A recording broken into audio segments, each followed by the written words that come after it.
ಒಂದು ಎಕ್ಸಾಂಪಲ್ ಕೊಟ್ಬಿಡ್ತೀನಿ ನಿಮಗೆ, ಕೊಡ್ಬೋದೋ ಇಲ್ಲೋ ಗೊತ್ತಿಲ್ಲ, ಬಟ್ ನನ್ನನ್ನ ಅನ್ವಾಂಟೆಡ್ ಆಗಿ ತಗೊಂಡಿರೋದು ಕೊಡ್ತೀನಿ.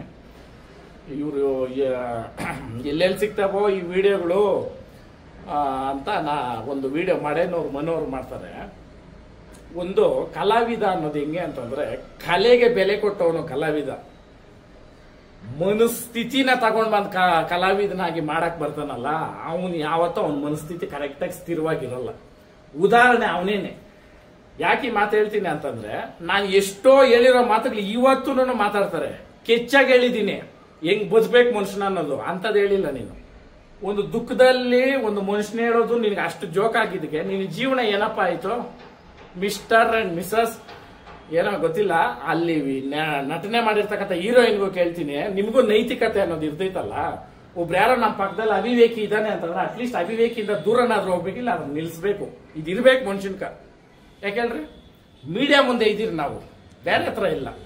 ಆ ಕಾರಣಕ್ಕೆ ಇನ್ನ ಐತೆ ಎಕ್ಸಾಂಪಲ್ಗಳು ಕೊಡ್ಬೇಕಂದ್ರೆ, ಇದು ಸಡನ್ ಆಗಿ ನಡೆದಿದ್ದಕ್ಕೆ ಹೇಳ್ತೀನಿ. ನಾನು ಅದು ವಿಡಿಯೋ ನನಗೆ ಒಂದು ವಾರ ಆಗೈತಿ ಇದು ಬಂದು, ನನ್ಗೆ ಗೊತ್ತಿಲ್ಲ. ಒಬ್ರು ನೈಟ್ ಕಳಿಸ್ತಾರೆ, ನಿಂತರ ಇಮಿಟೇಟ್ ಮಾಡೋರು ನೋಡು ಅಂತ. ನಂತರ ಇಮಿಟೇಟ್ ಅಂದ್ರೆ ನಾನು ಮಾತಾಡಿರೋದು ಈ ತರ ಎಲ್ಲ ಮಾಡಿರ್ತಾರೆ. ನನಗಿದ್ದು ಬಂದಿದ ತಕ್ಷಣನೇ ಅನಿಸ್ತು, ಇದು ಒಂಥರ ಒಬ್ಬರನ್ನ ಏನಂತೀರ ಕೆಳಗೆ ಹಾಕೋದು, ಒಂಥರ ಚೇರ್ಸೋ ತರ ಇತ್ತು. ಅಯ್ಯೋ ಭಗವಂತ, ನಾನು ಒಂದು ಮನಸ್ಸಿಂದ ದುಃಖವಾಗಿ ಹೇಳಿದ್ದು ಈ ತರ ಎಲ್ಲ ನಡೀತೈತಾ? ನೋಡ್ಕೋ ಸ್ವಾಮಿ, ಇಷ್ಟೇ ದೇವರನ್ನೇ ಹೇಳಿದ್ದು ನಾನು. ಏನ್ ಬಂತು? ಇದೇ ಮೀಡಿಯಾಗಳ ಮುಂದೆ ನೀನ್ ಫಸ್ಟ್ ಮಾತಾಡ್ದಾಗ ಬಂದ್ ಮಾತಾಡೋ, ನೀನ್ ಬಂದ್ ನಾನೇ ಹಾಕ್ತೀನಿ ಆರ. ಇಲ್ಲ ಇದೇ ಮೀಡಿಯಾದವ್ರು ನೀನ್ ಫಸ್ಟ್ ಕೊಟ್ಟಾಗ ಮರ್ಯಾದೆ ಕೊಟ್ರೆ ಇವ್ರಿಗೊಂದು ನೈತಿಕತೆ ಇಲ್ಲ ಅಂತ ನಾನು ಹೇಳ್ತೀನಿ, ಈ ಮೀಡಿಯಾದವ್ರಿಗೆ ಅಲ್ವಾ? ಯಾವತ್ತೇ ಆಗಲಿ ಆಡೋ ಮಾತು, ನಡ್ಕೊಳೋ ನಡವಳಿಕೆ ಎರಡು ಒಂದಿರ್ಬೇಕು. ಇದು ಕನೆಕ್ಟ್ ಆಗ್ಬಿಟ್ರಣ್ಣ, ಕಲ್ ಮೇಲೆ ಹೋಗಿ ನಿಂತ್ಕೊಂಡು ಭಗವಂತನ ಮೇಲೆ ನೀರು ಬರ್ಬೇಕಲ್ಲಿ.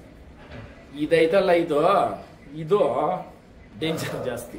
ಯಾಕಂತಂದ್ರೆ ಇದು ಯಾವ ಕನೆಕ್ಷನ್ ಇರಲ್ಲ, ಇದು ಹೆಂಗ್ ಬೇಕು ಹಂಗ ಆಡಿಸ್ತಾ ಇರ್ತದೆ. ಅದಕ್ಕೆ ಅದು ಕೆಲಸ ಮಾಡಬೇಡ್ರಿ. ಆಮೇಲೆ ಇದು ಹೇಳೋ ಅವಶ್ಯಕತೆ ಇರಿಲ್ಲ. ಒಂದು ಎಕ್ಸಾಂಪಲ್ ಸೆಟ್ ಮಾಡ್ಬೇಕಂತ ನಾನು ಹೇಳಿದ್ದು.